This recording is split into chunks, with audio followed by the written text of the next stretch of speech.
Ya, Assalamualaikum dan salam sejahtera. So hari ini cikgu nak ajar kamu macam mana nak menentukan hujah yang detektif, menentukan hujah detektif yang sah dan menentukan dia munasabah atau tidak. Okey, contoh dia untuk hujah detektif yang sah dia kena ikut 3 kriteria ni. Okey, iaitu semua A ialah B, C ialah A dan C ialah B. So jadi kita tengok contoh satu soalan yang berkaitan dengan ni. Okay, contoh dia nombor 1 ni lah. Okay, biasanya nombor 1 ni mesti ada perkataan semua. So ni semua. Okay, A. So ini A, 5 ni adalah A. Okay, kemudian okay, so jadi B ni adalah 10. Okay, ni B, 10 ni adalah B. Okay, kemudian C adalah 35. Ni adalah 30. Ni adalah C lah. Kemudian 5 ni, tengok A ini adalah sepatutnya adalah A kan, tapi kita tengok sini 5. So ni adalah 5 ni adalah A, betul lah. Okey, kemudian kita tengok pula yang ni C. So masih C juga, tapi yang ini adalah B. 10 ni adalah B. Okey, so kalau kita tengok ini dia punya syarat ni, adakah mengikut kriteria bentuk nombor 1? Okey, so jadi kita tengok dia ikut bentuk 1 kan. So jadi kita katakan dia adalah sah lah. Okey, kita katakan yang pertama ni adalah sah. Tetapi adakah dia munasabah? So jadi kalau munasabah atau tidak, kita kena tengok premis 1. Okey, kita tengok premis 1 dia, semua gandaan 5 ialah gandaan 10. Okey, so kalau kita tengok semua gandaan 5, 10, 15, 20, 25. So jadi kita tengok sini, bukan semua, sepatutnya bukan semua. Sepatutnya sebilangan gandaan 5 ialah gandaan 10. Sebab contoh macam 15, 25 ni bukan gandaan 10, sepatutnya sebilangan. So jadi kita kata yang pertama ni adalah detektif ni, hujah di bawah hujah ni adalah sah, tapi dia tidak munasabah. Tidak munasabah kerana premis 1 tidak benar. Premis 1 kerana premis 1 dan kesimpulan tidak benar. Okey, so kalau kita tengok ni 35 ialah gandaan 10. Bukan kan? So ni bukan. Ni pun palsu. Atas ni palsu, bawah ni pun palsu. So jadi dia cuma, jawapan dia adalah sah, cuma dia tidak munasabah. Okey, itu yang pertama. Okey, sekarang kita tengok contoh nombor 2. Soalan nombor 2. Okey, soalan nombor 2. Dia bagi tahu sini. Okey, kita zoom sikit, besar sikit lah supaya kamu nampak. Okey, so masih lagi bentuk 1 ya, sebab kita ni semua kan. So dia kata semua A, so segi 4 sama ni adalah A, dan bersudut tepat ni adalah B. Okey, PQRS ni adalah C, segi 4 sama ni adalah A. Kemudian PQRS ni adalah C, bersudut tepat ni adalah B. Okey, so jadi ini sama tak dengan bentuk 1 ni? Sama kan? So kita kata dia sebagai sah. Okey, kemudian kita cek premis 1. Munasabah tak? Semua segi 4 sama bersudut tepat. Betul lah. Okey, betul. PQRS dari segi 4 sama pun betul. PQRS bersudut tepat, so betul. So jadi semua betul. So jadi dia sah dan munasabah. So jadi yang pertama kita kena tentukan dia sah atau tidak. Okey, so kalau dia dah sah, kita cek pula betul tak pernyataan tu. Okey, so itu contoh nombor 2 lah. Okey, kemudian kita tengok untuk bentuk 2. Okey, bentuk 2, kita tengok sini jika kan. Okey, so jadi kita maksudnya ini adalah bentuk 2. Maksudnya ni table ni kamu kena hafal. Okey, kena hafal. Okey, dia mesti ikut kriteria ni. Okey, so jadi Tapi biasalah mula-mula memang pening sikit lah bab ni. Okay? Tapi kalau kamu dah buat latihan, baca betul-betul, so boleh difaham lah. Okay, so jadi kita tengok, okay, jika X kurang daripada 3, so ni adalah P dan ni adalah Q. Okay, lepas tu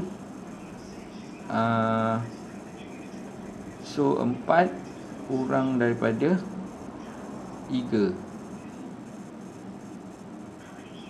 Okay, so ni adalah P lah kan. Okay, ni adalah P dan ni adalah Q.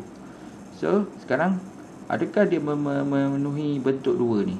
Okay, so kalau kita tengok ni bentuk ni memenuhi bentuk nombor 2. So jadi pernyataan ni adalah sah. Okay, kemudian dah sah, kita cek betul ke tak.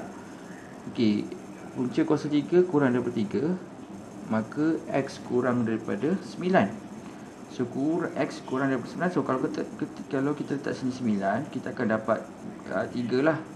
Okay, so jadi memang akan kurang. So jadi yang pertama, yang atas ni adalah betul.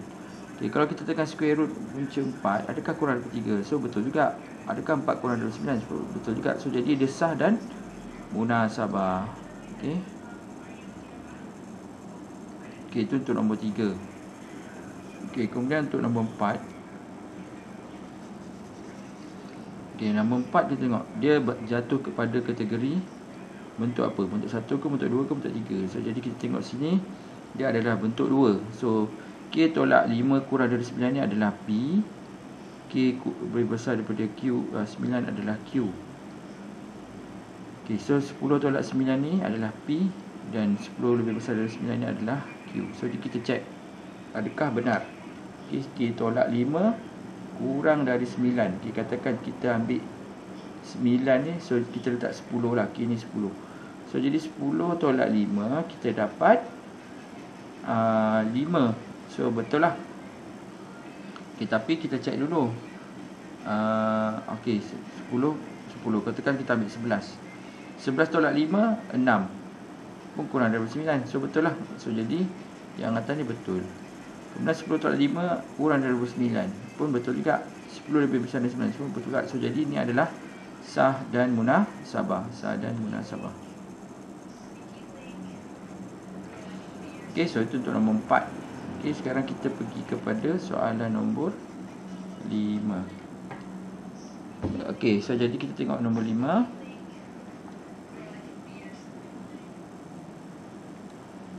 Okay, nombor 5. So dia masih lagi, kita tengok dia bentuk 2 ke bentuk 3. Okay, jika X adalah faktor bagi 6, so ini adalah P. 6 boleh bahagikan dengan X, so ini adalah Q. Sekarang dia kata 6 boleh dibagi dengan tepat dengan 6, so ini adalah Q. So ni 3 ni 3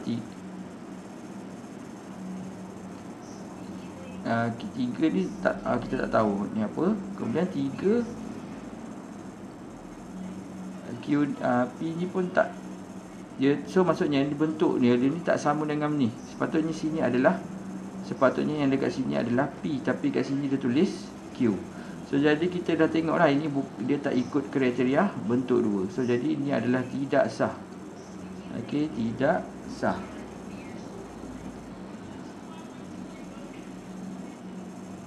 Okey, tidak sah. Okey, tapi kita cek adakah dia munasabah atau tidak. Okey. Okey, so jadi nak tahu dia munasabah atau tidak, kita kena cek lah satu-satu. Okey, tadi 55 ni dia tidak sah kerana sepatutnya ni adalah P. Okey, P. Tapi kat sini adalah P, ini adalah Q. Q dia kat sini. So tak boleh. Terus kita tengok dia adalah salah lah. Sini P, ini Q, sini adalah Q. So jadi tak boleh. Dia mesti P. Ni Q kat adalah bawah sini. Okay, so tidak sah. Tapi kita tengok adakah dia munasabah atau tidak. So kita cek satu-satu. Okay, jika X adalah faktor bagi 6, maka 6 boleh tepat dengan X. Betul lah. Apa-apa nombor faktor bagi 6 boleh balikkan tepat dengan 6. So ni betul. Okay, kemudian 6 boleh dibahagi tepat dengan 3. Pun betul juga. 3 ialah faktor bagi 6 pun betul juga. So dia tidak sah tapi dia adalah munasabah. Okey.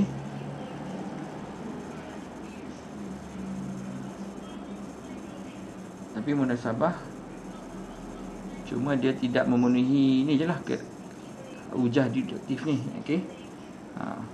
Kemudian kita tengok nombor 6. Jika L1 selari dengan L2, maka kecurunan L2 sama dengan ni. Okey, so jadi kita tengok sini P, ini adalah Q. Kat sini dia letak Q. Okey. So jadi letak Q.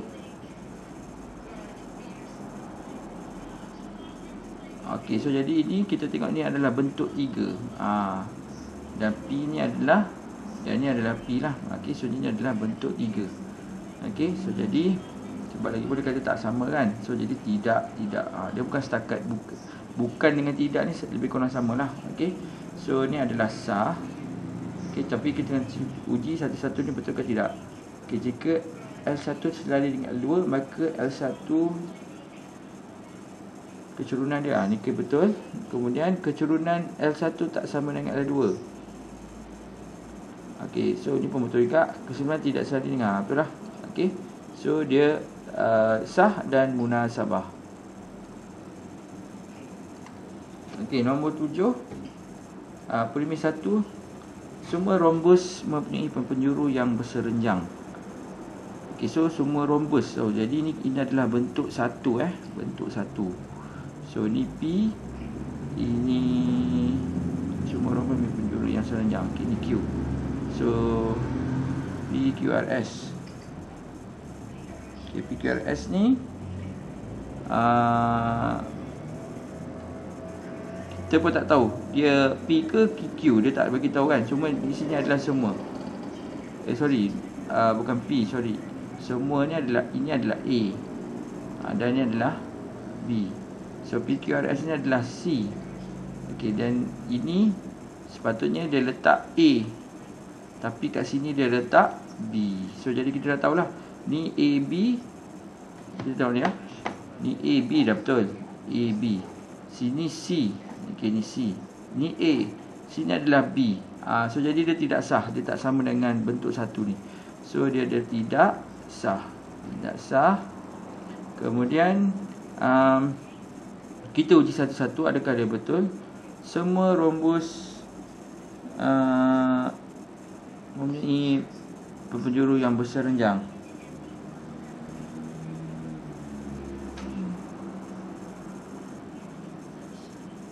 Okey, tak semualah. Okey, tak semua. So jadi ini adalah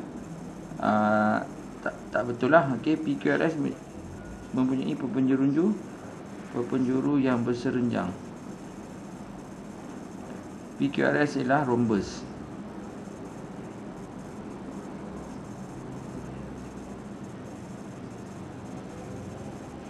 Okey, so jadi kita tengok ni ada pernyataan yang tak ada yang palsu. So jadi kita kata tidak sah dan tidak munasabah. Tidak munasabah.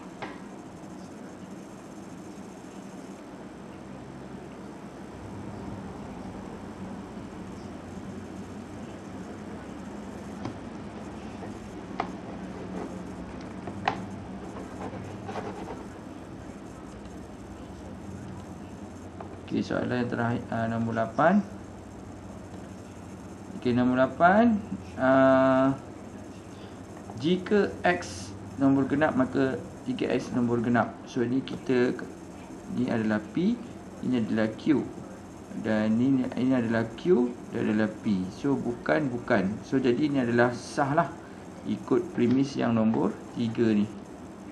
Okey, nombor 3 ni 3PQ, so jadi dia adalah ni. Lepas tu kita uji satu-satu adakah dia benar atau palsu. Okey, jika X nombor genap, maka 3X nombor genap. Okey, betul. 3X bukan nombor genap pun boleh juga. Kemudian X bukan nombor genap pun betul.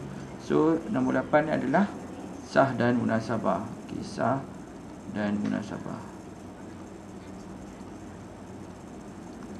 Okey, nombor 9. Jika K lebih besar daripada 5, maka K kuasa 2 lebih besar daripada 25. Okey, so ni adalah P, ini adalah Q. So kat sini tak ada, tak tahu, kita tak ditentukan dia P atau Q kan. Okey, tak ditentukan dia ada P atau adalah Q. So jadi dia tak mengikut kriteria hujah yang sah atau tidak. So jadi 9 ni tidak sah. Okey, tidak sah. Okey, tidak sah. Okey, tidak sah. Cuma kita nak uji dia, adakah dia setiap ni betul. Okey, K lebih besar daripada 5. So maka K kuasa 2 lebih besar daripada 5. So betul. K kurang daripada 5. K boleh jadi 5. K per 2. K kurang daripada 5 atau sama dengan 25. So jadi ini pun betul, ini pun betul. So jadi tidak sah dan dia adalah munasabah. Okey, sebab dua-dua ni semua adalah benar. Okey, nombor 10. Premis semua kubus P ialah kuboid. Okey, so ni adalah A, ini adalah B, ini adalah C, ini adalah A. Kemudian yang ni, ini adalah C dan adalah B. So jadi ni kita boleh katakan dia sebagai sah. Okey, kemudian sebab dia bentuk satu ya, ni bentuk satu. Kemudian kita tengok adakah dia betul. Semua kubus ialah kuboid. Betul. Objek P ialah kubus pun boleh berkata betul juga. Dan objek P ialah kuboid pun betul juga. So jadi kita boleh kata sah dan munasabah. Okey, so itu saja. Sekian, terima kasih. Diharap dapat membantulah penerangan tentang hujah sah dan tidak munasabah ni.